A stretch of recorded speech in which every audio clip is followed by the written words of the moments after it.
মই ৰাজীৱ শদিয়াই সেৱা জনাইছোঁ, শ্ৰদ্ধা জনাইছোঁ।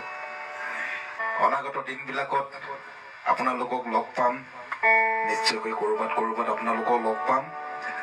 প্ৰথমতে মোৰ লগত বাদ্য সংগত কৰা আমাৰ শিল্পীসকলক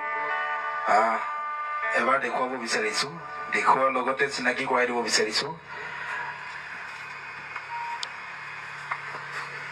এফালে বাঁহী বজাইছে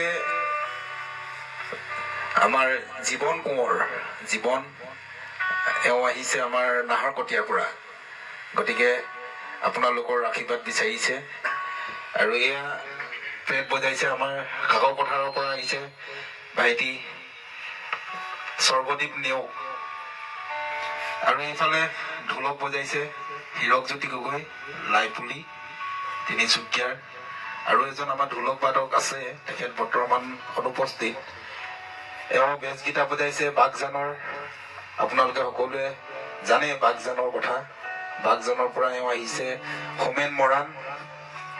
আৰু এইফালে ঢোল বজাইছে নিৰঞ্জন গগৈ শদিয়াৰ। আৰু এইজন আমাৰ সকলোৱে শ্ৰদ্ধাৰ ককাইদেউ, আমাক পথ প্ৰদৰ্শক মনোজ চুতীয়াদেৱ। আৰু অন্য এজন এয়া ঢোল বাদক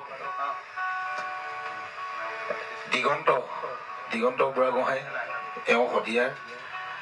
আৰু এওঁ আমাৰ গ্ৰুপৰ মেইন মানুহজন, অকণমান ওচৰৰ পৰা দেখাই দিছোঁ। এইটো বীৰেণ তাঁতী, লিড গীটাৰ। আৰু এইফালে চাই থাকক অকণমান, এইটো পংকজ চেতিয়া, এওঁ কীবৰ্ড বজাইছে। আৰু সেইফালে মোৰ ল'ৰাটো এতিয়া উঠি আহিছে, বেটা হাই কৈ দিয়া। আৰু এইফালে আমাৰ ভাইটি এটাও আছে কাকো পথাৰৰ।